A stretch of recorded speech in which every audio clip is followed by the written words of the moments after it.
प्यारे बच्चों, एक तोता जो बहुत ही ज्यादा खूबसूरत और शरारती था। वह हर वक्त यही गाता रहता, तोता हूँ मैं, तोता हूँ, तोता हूँ मैं, तोता हूँ, हरे रंग का तोता हूँ, हरे रंग का तोता हूँ। चोंच मेरी लाल है, सुंदर मेरी चाल है।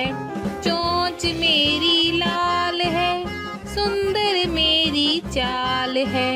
मीठे फल मैं खाता हूँ, मीठे फल मैं खाता हूँ, मीठे फल मैं खाता हूँ।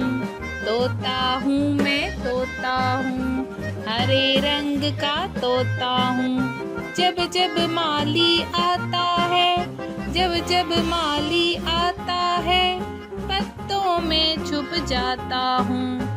तोता हूँ मैं, तोता हूँ, हरे रंग का तोता हूँ। तोता हूँ मैं, तोता हूँ, हरे रंग का